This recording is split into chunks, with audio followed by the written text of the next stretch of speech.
BigCountryPreps.com. I'm Evan Wren, and this is the Countdown to Two-A-Days series, our daily look at an area football team and the key questions we're going to be answering about that team in our August 21st preseason football preview here at Big Country Preps. I'm with my partner, Dan Youngblood, via Zoom. And tonight, Dan, we've got the Dublin Lions.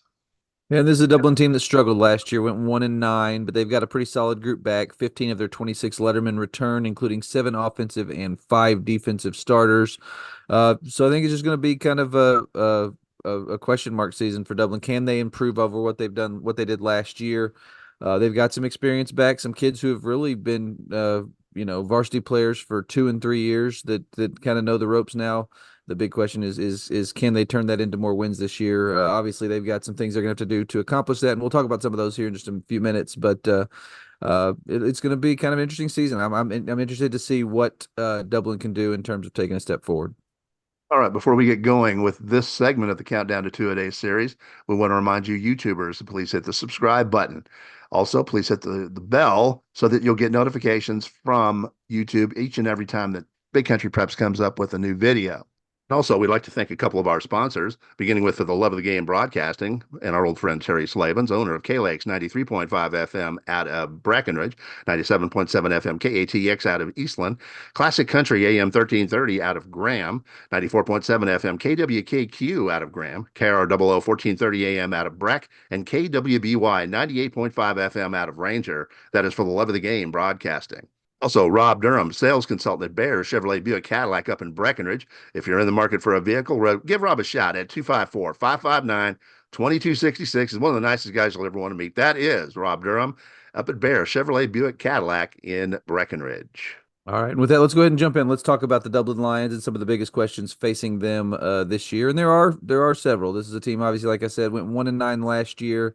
15 Letterman back. That's a good the good part. They do have some experience back, and like I said, some kids who are entering their third year as starters. That should be a boon for Coach Hardcastle. But there are some questions about depth, and that would probably be the first and maybe biggest question I have about this Dublin team is what are they going to have behind those kids that have been, kind of mainstays for them. They've got call-ups from a 3-7 JV team.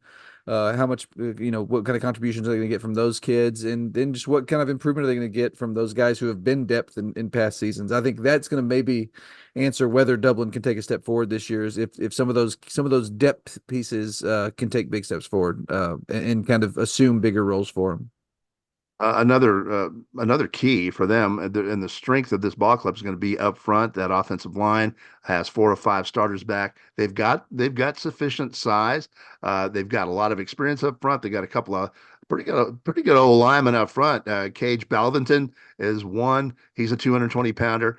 Jake Southall's another. He's a 225 pounder. They're both over 6'1" tall or 6'1" tall. So that if they can avoid the injury bug up front and get a push up front, that can, oh man, when you get that push up front, that can solve so many problems. You get to retain the football, move the chains, and, avoid problems if you can do that. And if you can't, the problems show up pretty Yeah. quickly. So I think that offensive line is really going to take them as far as they can go. It'll be the offensive line is the big key to me. And that's that I think they've got some nice skill pieces. Caden Gayton's a kid at quarterback who's done some nice things and shown some flashes the last couple of years. But like you said, they got a block for him. And then Francisco Garcia is a receiver that had some nice moments this year as well last year. So they've got some guys that can make plays if they can get that push. The last big question I have is on the opposite side of the football, and this is one I think they're going to have to find a way to answer. Can they improve enough defensively to win more football games? I mean, this was a team that gave up 43 points per game last year.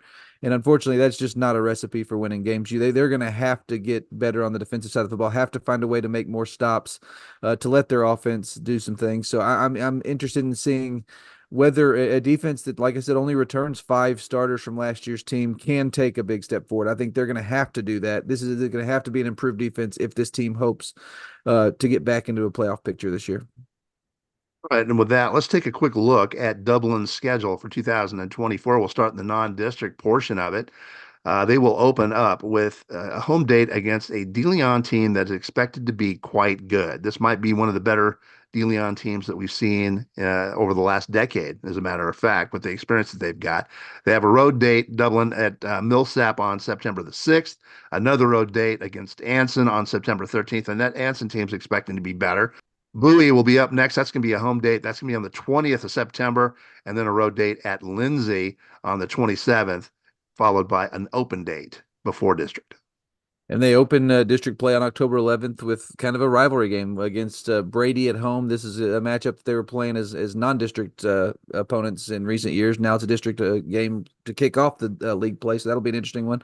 And that is followed by a really tough road date on October 18th at Toller. They will then host Eastland on the 25th of October before going to Clifton on November 1st, and then they wrap up their district schedule against Early at home on November 8th. So this is, I think, going to be an interesting district. You've got Toller, who obviously played for a state championship last year at the Class 2A D1 level. They're moving up to back up to 3A. But after that, it's kind of teams who are trying to take a step forward. So I'm interested to see kind of where Dublin fits in that mix. Dublin's game of the year. We always pick a game of the year for each team. The way I see it, the most important game for Dublin is going to be that district opener against Brady on October the 11th. If they can win that, and by the way, that's not going to be easy. Brady is expecting to be substantially better this year. I believe they will be, but that's at home, and they only have two home dates in district. So if they get Brady up front, if they can knock off Brady to open district, then they can pull off. You put yourself in a position to pull off one upset over the next four games, over the next month, one upset, and you're in the playoffs. Yeah. If you can beat Brady, you set yourself up for that. And I agree. I think that's the big one.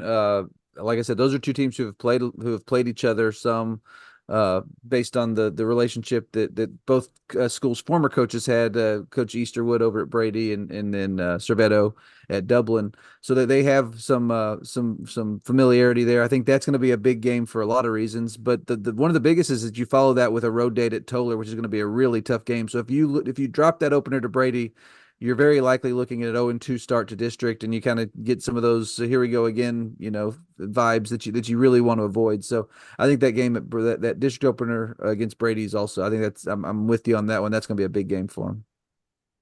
All right, and with that, it's about time to wrap up this edition of the Countdown to Two-A-Day series, the Dublin Lions.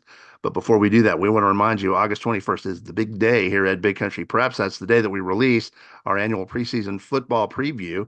And that is the most comprehensive look at Big Country football of any media source that you're going to find. We'll have previews for every single 11-man team that we've got, plus a 6-man preview. We'll have player features for each team. We'll have opinion pieces. We'll have a ton of photos. We'll have videos. We'll have all kinds of stats, predictions, you name it. We're going to have it. Don't miss out on the fun. That's going to be August 21st. Please sign up. And this year, the preview is going to be even bigger than it has in past years, as we are adding 5 new schools to the coverage area. So we will have Mineral Wells, Glenrose, Graham, Toller, and Miles will be added to the mix. So we're super excited to be covering those schools, and we hope y'all are excited to follow our coverage of those schools throughout the school year. In the meantime, thank you for joining us for this episode of our Countdown to Two-A-Day series, and we hope you come back tomorrow when we discuss the early Longhorns here at BigCountryPreps.com.